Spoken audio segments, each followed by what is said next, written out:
Halo semuanya, selamat wayah Kio ya dimanapun kalian berada. Kembali lagi bersama Mamang dan di video kali ini kita bakal lanjutin manhwa Kang Fitness Dunia Murim. Kita masuk di part 33. Di awal video ini, di saat Mujin menggerutu begitu, tiba-tiba saja ada selembar kertas yang jatuh dari buku yang dipegangnya. Hingga Mujin yang penasaran segera mengambilnya sembari berpikir, apa nih? Dua anak-anak atau wanita ditujukan pada Jaegal Yeon. Transaksi di pintu belakang klan Jaegal. Jika ini klan Jaegal, salah satu sindikat bayangan Yon Ortodok Faction Tirani. Kupikir mereka hanya ada di cerita. Siapa sangka mereka sungguh ada. Mereka masih bekerja dengan underworld dan melakukan segala semacam kekejaman. Sialan, dasar para sampah. Siapa sangka mereka juga akan terlibat. Klan Jaegal adalah salah satu klan yang aktif di Nancang. Mereka dikenal dengan kepintarannya yang cemerlang, seperti yang diharapkan dari keturunan Jaegal. Dan kepintaran yang luar biasa, mereka menciptakan berbagai enhancement, taktik perang, dan strategi. Mereka menciptakan pengetahuan seperti itu untuk menyingkirkan diri mereka sendiri. Dan itu membuat mereka terkenal di dunia. Jikalau kuil Shaolin terkenal dengan banyak ultimate art dan sacred art, klan Jaegal dikenal sebagai kelompok yang banyak meneliti martial art. Tapi, meski memiliki kecerdasan dan martial art yang luar biasa, mereka selalu tertinggal dari klan lain dalam hal kedudukan mereka di dunia. Kuil Shaolin yang telah berumur 1000 tahun dan selalu di depan mereka, selalu dianggap sebagai duri bagi mereka. Anggap saja mereka menganggap kuil Shaolin sebagai rival mereka. Seingatku, Yon Orthodox Faction Tirani, klan Jaegal adalah kelompok yang muncul sebentar dan akan meninggalkan cerita setelahnya. Perangkap yang diciptakan oleh klan Jaegal dan sindikat bayangan lainnya diselesaikan oleh protagonis dengan cepat. Setelah itu, tak disebutkan apa yang akan terjadi pada klan Jaegal nantinya. Jadi gue pikir hal itu berakhir dengan baik. Apakah mereka datang ke Shaolin Monk Chronicles dan membawa peran penting? Mereka hanya mempunyai peran minor di cerita volume kedua. Tapi sekarang mereka melakukan perdagangan manusia di volume kedua yang aku masuki. Dasar sampah. Kita beralih ke sekte Tai Sword Jiangxi, di mana terlihat seorang pria tua yang ditemani sekelompok bawahannya tengah menunggu kedatangan ketua faksi sekte Tai Sword Jiangxi. Kalian memanggilku karena keadaan darurat, tapi kalian membuatku menunggu, Anggota sekte Tai Sword Jiangxi yang begitu gupun berkata, Saya mohon maaf, perawatan untuk anak ketua sekte membutuhkan waktu yang cukup lama. Pria tua itu yang ternyata adalah salah satu elder klan Jaegal bernama Jaegal Hyun membalas. Anak ketua sekte? Kau dengar, dia berkelahi dengan Blessed Monk ya? Dia Kang Geowan kan? Tepat setelah Elder Jaegal Hyun mengatakan itu, ketua sekte Tai Sword Jiangxi, Kang Taegu pun datang bersama dengan putranya, Kang Gowan, yang nampaknya baru selesai menjalani perawatan. Anda telah datang jauh-jauh kemari, tapi kami malah buat Anda menunggu. Kami mohon maaf atas hal itu, Tuan. Elder Jaegal Hyun pun menatapnya menuturkan, tak masalah, aku tidak sekesal itu. Tak kusangka si Blessed Monk itu akan menghajar anak sebaik ini begitu parah. Apa ini sungguh dilakukan oleh kuil Shaolin yang terkenal sebagai pilar faksi ortodok? Tanpa keraguan sama sekali, ketua sekte Tai Sword Jiangxi Kang Taegu pun langsung mengiyakannya, yang membuat putranya merasa aneh. Apa tak masalah sama kelompok ortodok bertindak seperti itu? Seketika itu juga, ketua sekte Tai Sword Jiangxi Kang Taegu pun minta putranya untuk diam, karena dirinya melakukan hal itu karena kesalahan putranya melawan Blessed Monk.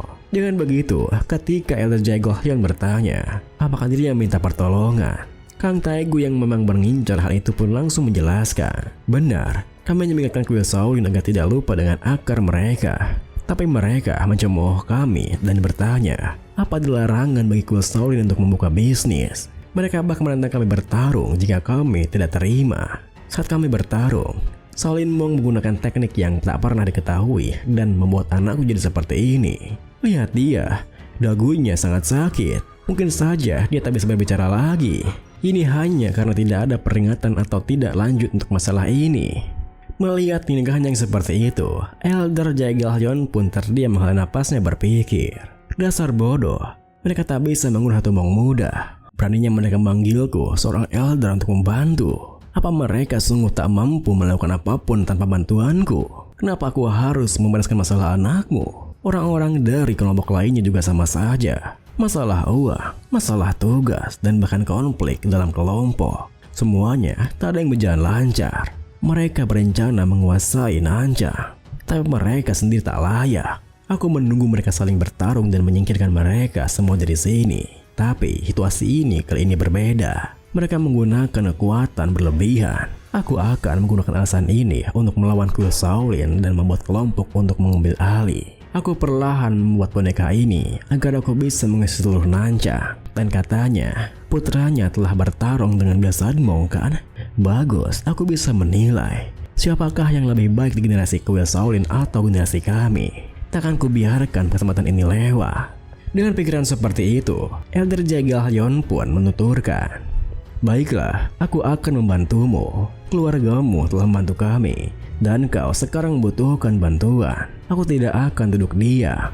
Salah satu elit squad kami, Shadow Sword Squad, akan membantumu. Pergilah dan tantang Mong itu bertaruh." Tepat setelah mengatakan itu, tanpa memedulikan ketua sekte Taisho Jiangxi yang kebingungan, apakah benar harus dengan pertarungan lainnya. Elder Jagalyon sendiri sudah memulai memilih anggota Shadow Sword Squad yang akan ditugaskannya, di mana pilihannya jatuh pada seorang anggota yang dipanggil Jinhe. Kemudian, pagi buta keesokan harinya, Kang Taegu pun menemui Mujin di sekte Budapest tempat sementara kuil Shaolin tinggal, di mana ia ingin mengajukan tanding ulang. Mendengar permintaannya, Mujin yang masih mengantuk pun menguap bertanya, "Jadi kau bilang bahwa pertemuan anakmu kemarin tidak resmi karena dia diajar sepihak, dan kau ingin datang tanding ulang ya?" Kang Taegu yang merasa kesal dengan tingkahnya pun menuturkan, "Iya, benar. Kau hanya menantang tanpa minta izin kami dan tanpa ada juri di pertarungan itu. Dan beraninya kau menguap di depan orang tua, Dasar tidak sopan." Mujin yang tak medulikannya pun berkata, "Bukankah semua orang menyemangati kita saat itu? Pada dasarnya itu sudah disetujui. Kenapa kau berubah pikiran? Matahari bahkan belum bersinar. Bukankah tidak sopan berkunjung tanpa pemberitahuan sebelumnya?" Kang Taegu yang merasa diremehkan pun membalas, "Kau hanya perlu menerima apapun yang dikatakan orang tua dan minta maaf. Tahu?" Mujin yang keras kepala menimpali, "Jangan menyimpang dari kesepakatan kita. Aku sudah mengumumkan pemenangnya." Kang Taegu sama keras kepalanya menegaskan, "Anakku terkeluka sampai tak bisa bicara. Apa kau pikir aku akan membiarkannya begitu saja? Lihat tingkah mereka yang sama keras kepalanya." Jinhe, anggota Shadow Sword Squad yang ditugaskan oleh Elder Jagalyon, yang menemani ketua sekte Taisho Jiangxi mendekat menuturkan, "Kalian berdua, tolong hentikan. Memang benar bahwa pertarungan itu berat sebelah. Dan memang benar bahwa Blasadmong memberikan luka fatal pada seseorang. Jika masalah ini membesar, bukankah sulit untuk membangun bisnis klinik yang akan kau mulai? Jika rumor tentang tabib yang juga melukai orang lain itu tersebar." Mendengar perkataannya, Mujin pemiliriknya berkata, "Aku hanya menendang kakinya sekali, tapi dagunya juga sakit. Sungguh mengesankan." Jinhe pun membalas, "Itulah kenapa kami kemari untuk mengajukan tanding ulang. Di pertandingan ini, kami akan menempatkan hasil bersih. Jika kami kalah, kami tak akan mengganggumu lagi." Mujin yang merasa aneh menimpali, "Kau mengatakan ini setelah berkata pertarungan sebelumnya berat sebelah? Kenapa aku harus percaya pada kalian dan melakukan tanding ulang? Apa ada jaminan bahwa kalian tak meminta pertandingan ulang ketiga setelah kalah lagi?" Jinhe pun melemparkan sebuah gulungan memorandum menegaskan, "Lihatlah itu. Itu adalah memorandum yang ditulis oleh seluruh kelompok martial artis di sini. Kurasa itu cukup sebagai bukti bahwa kami ingin tanding ulang." Seketika itu juga, Mujin yang kehabisan alasan untuk menolaknya pun terdiam kesal berpikir, "Berhentilah menggangguku. Baru beberapa hari setelah aku melawan Pakcik Blade, aku masih belum pulih sialan." Di saat Mujin berpikir seperti itu, tiba-tiba saja ia dikejutkan oleh telepati Mong Heguan yang menuturkan, "Kenapa kau tidak menyetujui saja permintaan mereka?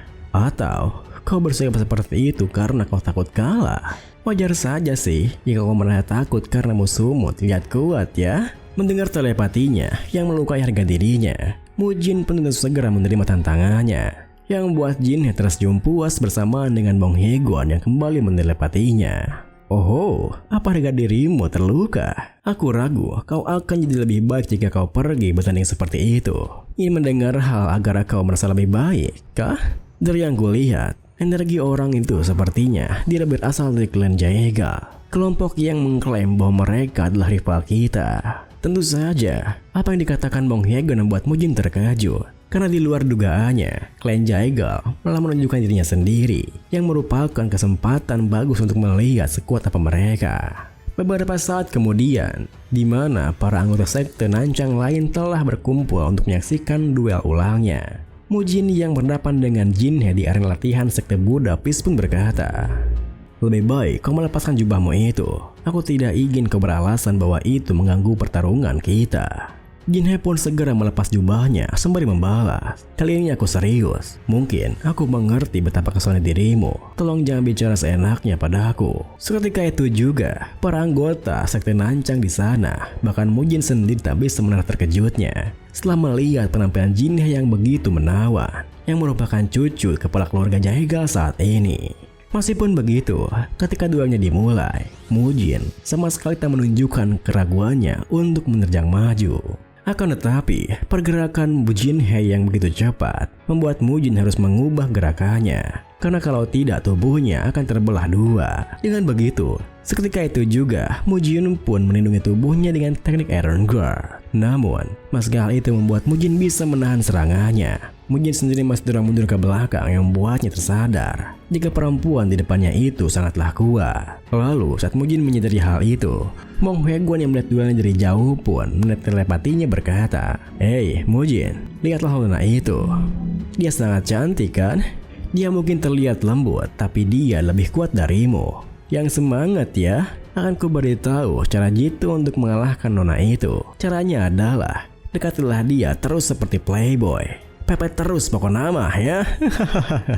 Tentu saja, apa yang dikatakan Bong Hyegon membuat Mujin merasa kesal. Apakah Bong Hyegon serius mengatakan hal itu? Akan tetapi, karena Jinhe tak memberinya kesempatan untuk mendekat, dengan terus menyerangnya menggunakan kipas seperti pedang, Mujin pun mencoba menyerang balik dengan menggunakan gerakan kombonya, menggabungkan teknik spiral kick dengan teknik sweep whirlwind sweep. Sayangnya, serangan kombonya itu masih bisa ditangkis dengan mudah oleh Jin dengan kipasnya. Ditambah lagi, Jinhe yang kembali menjaga jaraknya kini menggunakan tekniknya, Fan Teknik, Heavenly Flying Step, Wind Slashing Fan Strike. Tentu saja serangannya itu semakin membuat Mujin kerepotan, di mana ia harus bergerak ke sana kemari untuk menghindarinya sembari berpikir, dia bisa melakukan hal itu dengan kipas? Kok bisa? Sebuah kipas bisa seperti pedang, perisai, bahkan seperti melemparkan senjata. Seperti yang dikatakan Hyegon, dia lebih mahir dalam martial arts daripada aku. Satu-satunya hal bagus dalam tendanganku membuatnya terbang tinggi. Artinya, skillnya memanglah lebih baik. Tapi jika dalam kekuatan murni, aku lebih kuat. Dibandingkan dengan melawan Tiran Lord, aku bisa mengatasi ini. Apa aku harus mencoba sarannya Hyegon? Baiklah, mari mencobanya. Dekati dia terus. Awalnya, aku terlempar oleh senjata yang tak familiar di kelas combat. Tapi sekarang, aku tahu cara mengatasinya. Pertama, aku akan menghentikan tebasan itu.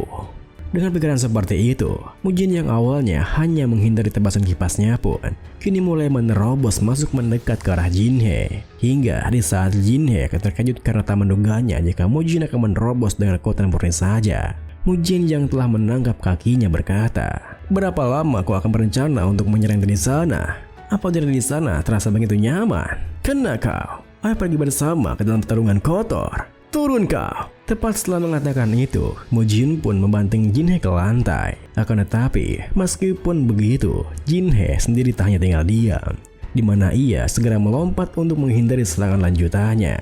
Melihat gerakannya yang mencoba untuk menjaga jaraknya kembali, Mujin yang tak bisa membiarkannya pun segera mengejarnya sembari menegaskan, "Kemana kau akan pergi? Aku tidak akan biarkanmu pergi. Kemari kau." Ini pun diakhiri dengan Jinhe yang tak menduga jika Mujin akan terus mengejarnya sontak berpikir, apa-apaan pria ini? Kenapa dia selalu mencoba mendekatiku? Padahal aku tadi unggul. Apa dia membaca pergerakanku? Ataukah dia punya tujuan lain? Sungguh pria yang menakutkan. Aku tak pernah bertemu dengan seorang seperti ini sebelumnya. Siapa mau ini sebenarnya?